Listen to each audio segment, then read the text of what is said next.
An Apache warrior came begging for milk. She breastfed the baby and became the mother he needed. Lone Mesa, West Texas, autumn 1879. The heavens were brushed with flames. Evening descending upon the arid grasslands like a quiet assurance of frost. Within a humble wooden shack balanced on the brink of Lone Mesa, Rachel Garrett knelt near the fireplace, urging a faint blaze into being. The breeze whistled through the fissures in the window panels. She had on her departed husband's woolen jacket over her gown, cuffs turned up, palms chapped from splitting timber that dawn. She had only tossed a bunch of parched cedar sticks onto the glow when the tap arrived. Swift, frantic, and strange, Rachel rose to her feet, another tap more insistent. She seized the shotgun propped close to the entrance, pulse pounding. Then emerged the tone, fractured and beseeching. "Please, milk my boy. He is perishing." She halted momentarily. She unbolted the portal. There upon the veranda towered a lofty Apache fellow, frame wide, locks secured with hide straps, his gaze shadowy and unwavering. In his hold, enveloped in a slender grimy cloth, was an infant, hardly inhaling, lips arid and fissured, lids sealed firmly. Wheezes resounded from behind him. A group of villagers had assembled beyond the meadow, torches clutched, murmuring in dread. "It's an Apache," one lady whispered sharply. "Keep him out." Rachel stayed put, her stare fixed on the little one. She noticed bones-like steps under the wrap. She advanced. "Hand him over." The fighter paused. "I have nourishment," she stated. "He'll perish outside." With grave eyes, he transferred the youngster to her. So tenderly it shattered her spirit. Rachel carried the infant indoors and settled by the flames. She undid the top of her gown, drew her chemise away, and directed the baby's lips to her chest. The little one's mouth groped feebly, then attached. She breathed out unsteadily. The heat of the child's respiration on her flesh almost unraveled her. Drops fell along her face as the infant started to nurse. The Apache man stayed crouched by the threshold, immobile.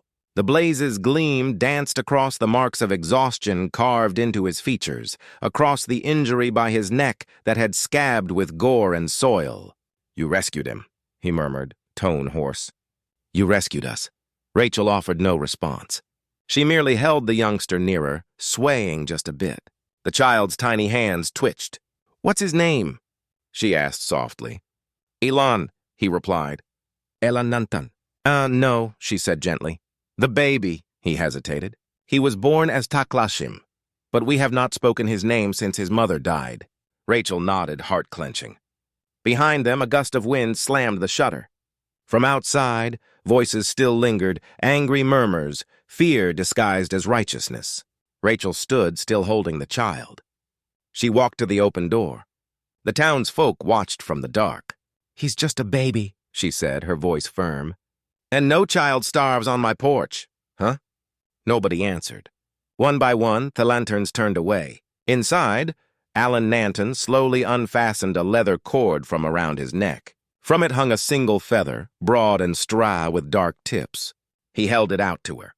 "This is red-tailed hawk. In my tribe, it means protection for those who give life."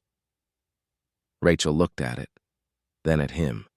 "I didn't do it for thanks." He nodded once. "Still, it belongs to you now." She took it carefully as if it might burn her fingers and set it gently beside the baby. The fire popped behind them. The child had stopped crying. His breath was steadier. Rachel looked at Elon, then down at the boy against her chest. "I do not know what this means," she whispered. Neither do I." "Neither do I," he said quietly. "But he is breathing," and in that silence, the sharp lines of distrust and grief softened, if only slightly. In the flickering glow of the hearth, a warrior and a widow sat quietly beside the same flame, and the sound of a child nursing filled the spaces where fear had lived. They did not speak again that night, but something had begun, something that neither war nor whispers nor winter could undo. 1 week later, the days grew shorter, the wind harsher. Rachel Garrett counted time now, not by the sun or moon, but by the sound of knocking at her door just after dawn. Each morning, and Nantan appeared wrapped in a worn wool blanket, carrying the child Rachel had named Nathaniel. He never stepped inside unless invited, but the baby's cries had softened. his skin no longer pale with thirst. His small hands began to reach for her when he saw her face. Rachel opened her arms, and the child melted against her chest as if he had always belonged there. "You named him," Elon said quietly one morning, watching as she fed the boy in the rocking chair by the fire. "I had to call him something," she said, brushing the baby's soft black hair with her fingertips. "And Nathaniel means gift of God. That feels right, does it not?" Elon's eyes did not meet hers, but he gave the smallest of nods. Later that morning, Rachel set a pot of pinto beans and smoked venison over the fire, slicing dried chili into the bubbling broth. She made cornbread with wild honey she had bartered from a passing trader. When Elon came back to collect Nathaniel that afternoon, she wrapped 2 slices in cloth and handed them to him. "For the road," she said. He hesitated. "You do not owe me more." "I do not give out of debt," she replied. "I give because he is hungry." "And so are you." He took it with a quiet nod, eyes flickering toward the boy, now curled in a makeshift cradle Rachel had carved from a drawer lined with wool. That night, long after the fire had burned low and the child slept deeply, Rachel stood by the window sipping the last of her tea. The moon hung silver above the plains. Her eyes scanned the darkness, expecting only the shape of trees and wind-carved hills. But there, beneath the twisted silhouette of a cottonwood, stood Elang, still silent, watching. She did not light a lamp. She did not call to him, but her breath caught in her throat. Not in fear, but something else. Protection. Presence. The next morning, after Elon had taken Nathaniel and vanished into the hills, Rachel went to gather water from the well. When she returned, a small object sat beside the cradle. She picked it up carefully. It was a tiny horse, no longer than her palm, carved from dark cedar. Its legs were bent as if in full gallop, man flowing with imagined wind. Every curve was precise, its form elegant and strong. Across its back was a tiny leather strip as if for a rider too small to see. She turned it over. On the belly, carved with a careful hand, were the words, "So he will remember his courage always." Rachel pressed a hand to her chest. The child stirred in the cradle beside her, gurgling softly. Later that evening, when Alain returned, Rachel met him at the door. "You made this," she said, holding up the horse. "Yes," he said simply. "It is beautiful." "It is Apache," he answered. "The horse's freedom, strength. Our people ride with the sky. My son must know that even if he grows among yours." Rachel looked at him for a long moment, then stepped aside. "You can come in," she said softly. He hesitated, then crossed the threshold for the first time. He sat on the floor near the hearth while she cradled the baby. For a long time, neither of them spoke. The fire crackled. Rachel glanced at him, then back to Nathaniel. "You are not what they say," she murmured. "I am what the land made me," Elon replied, "but I have never hurt your people." "Not once," she nodded. "I believe you."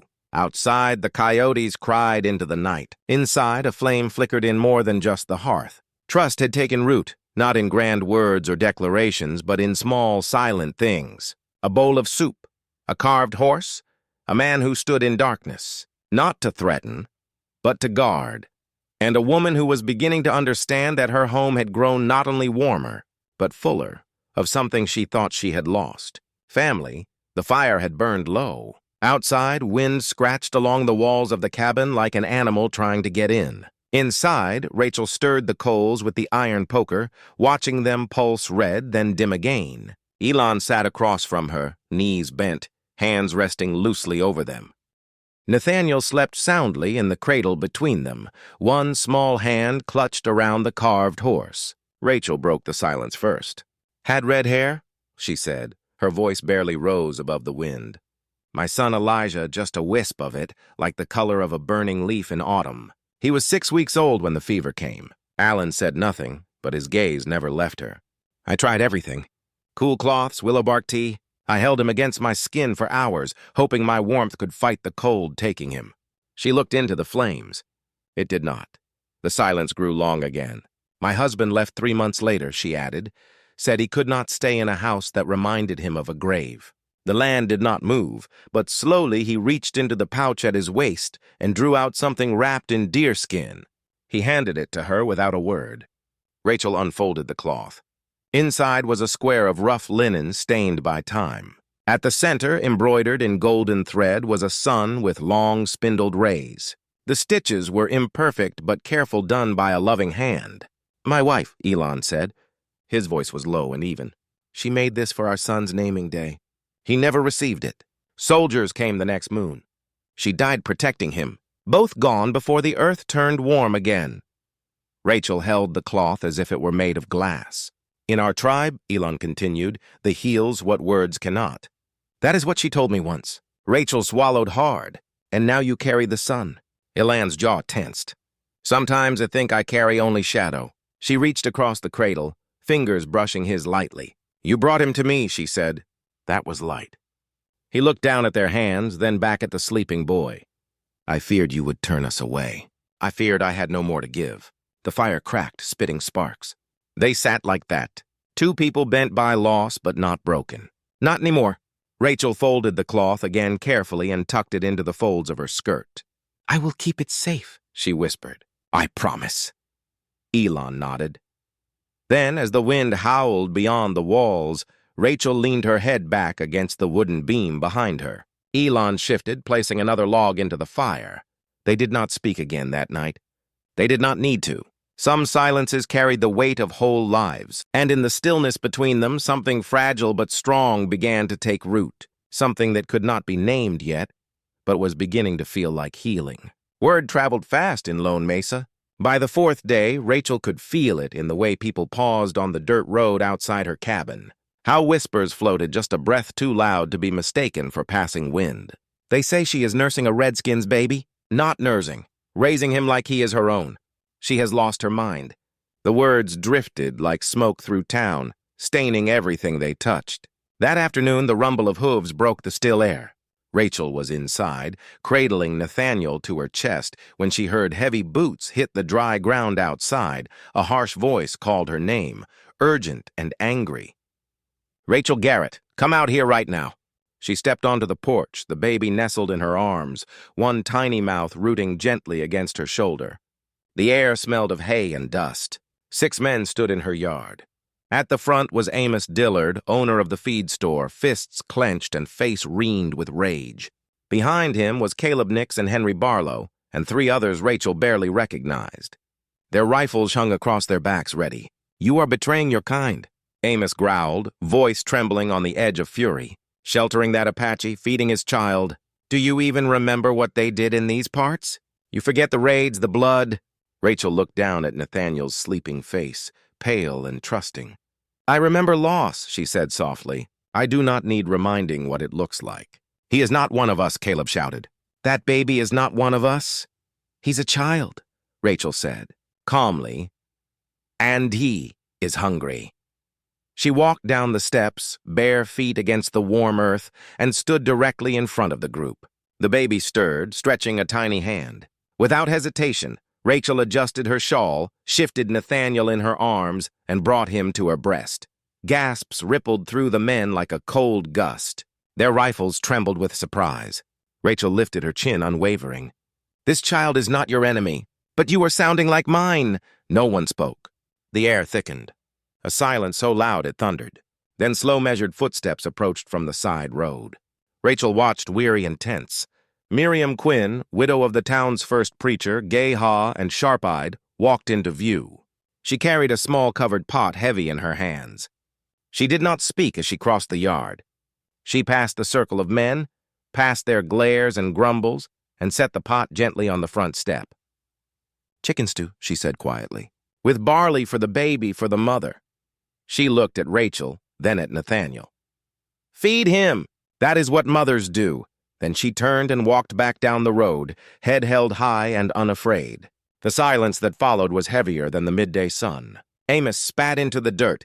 "This is not over," he muttered, voice low, then turned and stormed off. The other men followed, boots kicking dust, leaving only the pot and Rachel's defiance behind. Rachel stood there long after they'd gone, Nathaniel still nursing, his small fingers curling into her shawl. The pot of stew warmed in the late sun. When he finished, she wrapped Nathaniel carefully and carried the pot inside. The The stew was still warm. That night, when Elon returned, she served him a bowl without a word. He sat by the flickering lamp, eyes steady and guarded as he accepted her offering.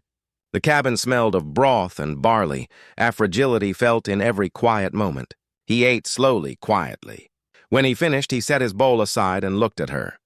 "They came?" he asked, voice low. "They left," she said softly. His gaze drifted to the cradle where Nathaniel now slept, soundly. "And the woman?" he asked. Rachel smiled, wearied but resolute. Astu in a few kind words. Elon nodded once, a deep understanding in his eyes. Kindness is stronger than fear, but it must be chosen. She placed her hand over his. His fingers closed around hers, warm and surprisingly gentle, bridging the gap between two worlds. The fire popped softly behind them, embers dancing against the dark cabin walls. And beyond those walls, Lone Mesa was still watching, its judgment lingering like a restless ghost. But inside, a mother, a child, and a man forged by war sat together in a fragile peace, bound by the quiet courage to choose love over fear. They came just after dusk, when the last of the light stretched thin across the dry grass and the wind had begun to change. Rachel knew the way the crickets went silent, the way Nathaniel stirred in his cradle and whimpered not from hunger, but from something deeper, as if he too could sense the tremor beneath the earth. Ellen was by the fire sharpening a tool blade. He paused, lifted his head, and listened. Boots, horses, voices. Then came the pounding on the door. "Rachel Garrett, you got one chance. Open up." Rachel stood from her chair slowly, heart beating against her ribs like a trapped bird. Elon was already at the door, tall and silent. "No," Rachel whispered, but not in fear. In certainty, she placed a hand on his back. "Let me open it." Elon stepped aside. She unlatched the door and pulled it open. Amos Dillard stood there, flanked by 6 men, including Ethan Cole, his long rifle slung across his chest, face twisted in something between fury and righteousness. "I warned you," Amos said, eyes darting between Rachel and the shadow behind her. "And now you've left us no choice." Ethan stepped forward, hand over the Apache and the boy. Rachel did not move. Ellen stepped into the doorway. He wore no weapons on his belt, no blade in his hand, but he did not need one. His presence alone was steel. "You do not belong here," Amos said. "You do not belong to her or to that child." Elon looked at him and said nothing. That silence, calm, absolute, was more unsettling than 100 shouted threats. Ethan's lip curled. "Say something, savage. Or are you too much of a coward to face what's coming?" Still, Alon did not speak. He stepped forward just one step until he was standing between Rachel and the men. Hishist rose slowly. His eyes never left theirs. Ethan moved too fast. He lunged, maybe to grab the child, maybe to push past Elon. But before his hand reached the doorway, Elon caught him by the wrist, just one hand unflinching, and twisted it down with enough force to drop Ethan to his knees. The rifle clattered to the ground. The others tensed but did not move, not with Elon's gaze on them. "You do not own this child," Elon said, voice low but carrying. "You never will." He looked at Rachel, then back to On. "She is his mother, and I am his father." Rachel's breath caught. The fire crackled behind them. No one moved. Ethan pulled back his arm, seething, but did not stand. Amos took a step forward, then thought better of it. His mouth opened, closed, then opened again. "You'll regret this," he hissed. "All of you." Rachel stood taller.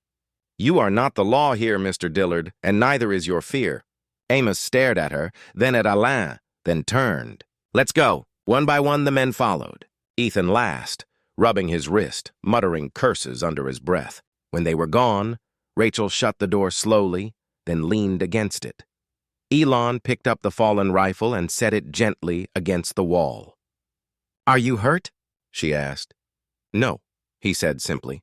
Rachel looked at him. The man who had not drawn steel, not shouted or threatened, only stood his ground with the kind of stillness that came from years of fire. "What you said?" she whispered, her voice barely a breath. "Was true?" Elon's eyes softened. "What part I am his mother?" Elon reached toward the cradle. Nathaniel stirred, made a small sound, then slept again. "You fed him, you held him, you stayed," Alon said. "No blood makes you more his mother than that." "And you?" she asked. I was ready to die for him, he answered. So yes, I am his father. They stood there, the three of them. A woman who once grieved alone, a man who thought his people's story had ended, and a child born into the fire and cradled in the arms of those who chose love over legacy. Outside, the wind shifted again, but inside, the air held steady. And Elon, warrior of the Apache, placed his hand gently on Rachel's shoulder, as if to say, "We do not run from fire, west and in it together." The moon rose high above the ridgeline, silvering the hills and casting a quiet glow over the little cabin that now held more than just shelter. Inside, the fire burned low but steady, bathing the room in amber light. Rachel stood barefoot beneath the beam that stretched across the ceiling. In her hand was the carving knife Elon had lent her days ago. She gripped it tightly, her other hand guiding the tiptoe the wood. Letter by letter, slow and steady. Nathan. She whispered the name aloud, carving it deep into the grain of the beam, above the cradle, above the place he now slept, with his tiny fists curled and his breath soft and even. There, she murmured. Now the walls will remember too. Behind her, Elon shifted in the chair by the hearth. His face was pale, glistening with sweat. Blood soaked the cloth wrapped around his thigh, where the deer had kicked in a final burst of wild panic. He had carried the animal back regardless. Rachel turned and crossed to him. She knelt, untied the bloodied bandage, and dipped a clean ridge into the bowl of boiled water beside them. She worked slowly, gently, her hand steady despite the tremble in her chest. "You should have waited," she said, dabbing the wound. "You should have let me go instead." "I have hunted since I could walk," he replied. "The deer would not have waited for you." She gave a soft laugh. Stubborn man. He said nothing, but his lips twitched slightly. She finished cleaning the wound and began to wrap it with fresh cloth. Her fingers lingered over the skin, feeling the heat of the fever that threatened to rise. "Elon," she said softly. He looked down at her, his eyes darker in the firelight. "I am not afraid to love you," she whispered. "Not anymore." Something shifted in him. His hand rose, calloused and strong, and he laid it over hers where it rested on his leg. "You gave my son a name," he said, voice rough with something deeper than pain. "You gave us both a place." Rachel swallowed the ache rising in her throat. "Elan," she began, but he was already reaching for something around his neck. A cord tied with small worn beads. He undid the knot and placed it in her hand. It was a necklace made of corn kernels, dried and polished to a soft golden sheen, strung between bits of turquoise and carved wood. At the center was a single white seed, round and perfect for you, he said, "so the land will remember you are part of it now." Rachel stared at the necklace. "It's beautiful," she breathed. "What does it mean in our tribe?" Elon said, "Cornish life. It grows from earth, feeds the people, connects the past to now. This one," he touched the white seed, "is rare. It means blessing, continuation." She closed her fingers around it, pressing it to her chest. "And you would give this to me?" He nodded. "You are not just feeding my child. You are planting something that will live longer than either of us." Rachel's eyes filled with tears. "Then I will wear it proudly." She placed the necklace over her head. It rested against her collarbone, warm from his touch, light but powerful. Outside, the wind rustled the grasses. Nathaniel stirred in his sleep, then settled again. Elon leaned back in the chair, breath slowing as the fever receded. Rachel curled on the floor beside him, her head resting lightly against his knee. "We'll plant in spring," she murmured. "Corn, beans, a squash? The three sisters like your people grow." He looked down at her, his expression softening. "And Nathaniel will grow strong with them," she smiled. "I carved his name into the beam tonight," she said, "so this house will remember." Ellen closed his eyes. "It already does." They sat in silence, fire crackling, moonlight slipping through the window to meet the soft rhythm of breath and hope and healing. Rachel closed her eyes, fingers curled around the necklace at her throat. And somewhere deep in her soul, something had rooted. Not just love, but belonging. Tomorrow the world might knock on their door again with its judgment and fear. But tonight there was only warmth and the name carved into the wood above them, and the knowledge that a new family had been born, not from blood, but from courage, and it would not be forgotten. Not by the land, not by the stars, not by the hearts that chose it. The sun had nearly set when Miriam's warning came. They are coming tonight. Amos will not wait. Rachel's heart pounded as she hurriedly packed a knapsack, Nathaniel's blankets, a small loaf of bread, some jerky, while Elon wrapped a sturdy leather sling around the baby's cradle. Moonlight streamed through their cabin's doorway, frail but guiding. They slipped out together, Rachel clutching Nathaniel close. Elon crouched low with his rifle. They moved silently toward the timberline at the edge of their clearing, feet striking brittle grass. The forest loomed, a cathedral of shadowed trunks and hush. Elon led them deeper, older trees muffling their passage. Owls called in the distance. Nathaniel whimpered once, and Rachel hushed him, breathing hope into his lungs. They reached the creek, half frozen at this time of year, a ribbon of silver woven through rocks. Elon paused, then signed for Rachel to follow a steep path upward out of the valley. Nathaniel drifted into light sleep, wrapped close to Rachel's chest. They climbed. But just beyond the creek, moonlight glinted off a rifle barrel. Dozens of shapes tensed on the bank, Amos and his men. They had drawn a trap. Elon pressed Rachel back against a mossy stump. Rifle raised, eyes steel. "Stay," he whispered. "Protect him." Amos stepped forward, a sneer in his lantern light. "Come on out, Apache and the white woman and brat. We'll send you packing." Elon's knuckles whitened around the rifle stock. Rachel clenched Nathaniel and closed her eyes, heartbeat drumming. She thought of the necklace's turquoise, her carved name overhead, the life they were building. And lost in those moments, Rachel felt her courage rise like dawn. Balin rounded his shoulders, rifle steady, expression fierce.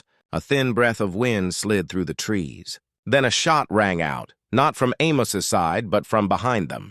A fiery flare of torchlight. A tall figure emerged onto the bank. Reverend Jonas Clay, followed by a man wearing a federal badge. "Sheriff Valid," he said briskly. "Federal Marshal." Rachel blinked through tears. Elon lowered his rifle slightly, weary yet hopeful. Reverend Clay stepped forward, voice ringing. "Back off, Amos. This family is protected." Amos squinted toward them, shock and fury, twisting his features. "This is a Ranger's territory. They lost that war," the marshal replied.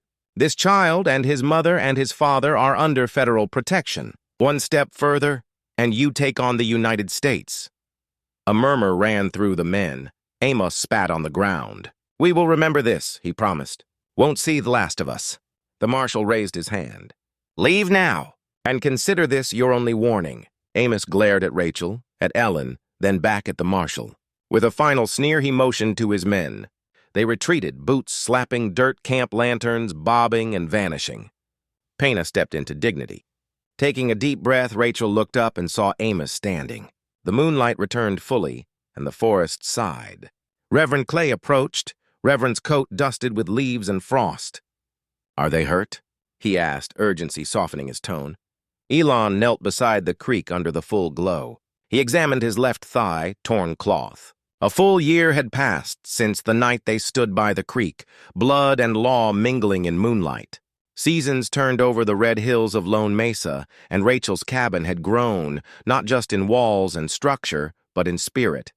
A garden bloomed behind it now, and laughter echoed from the porch every morning. Rachel had turned the old smokehouse into a one-room school. Half a dozen children, Apache and settler alike, sat on benches she and Alon built together. She taught them letters drawn in chalk, numbers etched in the dirt, and how to speak to one another with kindness. When they left at sunset, Nathaniel toddled out to meet them, eager to show his painted pebbles or clumsy drawings.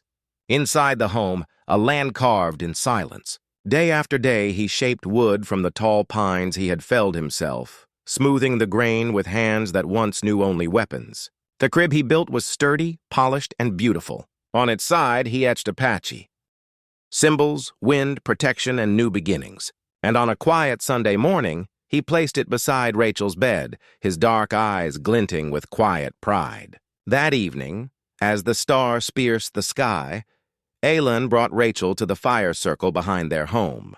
Strings of paper lanterns swayed from tree to tree. Wild flowers braided with sage lay in baskets nearby, their scent lifting into the warm air.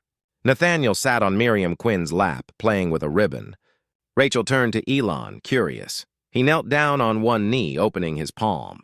In it was a silver ring engraved with Apache words that shimmered in the firelight. "You speak with your heart, Rachel," Elon said softly.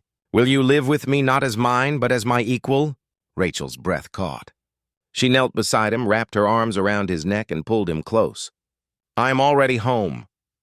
A hush fell over the guests, and then joyously Reverend Clay stepped forward, not as minister, but witness, and Miriam lit the first lantern.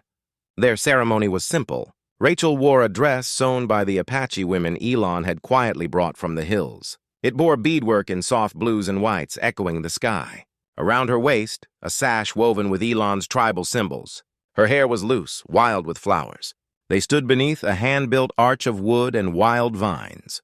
No vows were needed. Only their hands joined in the firelight. Children tossed petals and lanterns floated into the sky, glowing like stars drawn down to witness this moment. No longer strangers, no longer fugitives. When the final lantern rose, Elon led Rachel inside.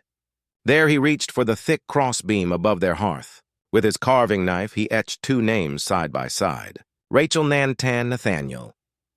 Then stepping back, he looked at her and said, "This is our home now." Rachel touched the names, feeling the grooves beneath her fingers. So simple, so permanent. A record not just of people, but of belonging. Outside, the lanterns still glowed.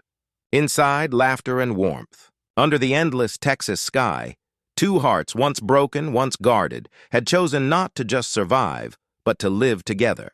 If this story touched your heart, if you felt the weight of love breaking through fear, or saw yourself in the firelight of two souls choosing each other against all odds, then we invite you to stay with us a while longer. Subscribe to Legends of the Wild West Stories for more tales like this, where dusty trails lead to unexpected hearts, where silence can mean more than words, and where even the fiercest frontiers cannot stop the power of love. There are more stories waiting out there in the wind. Come ride with us.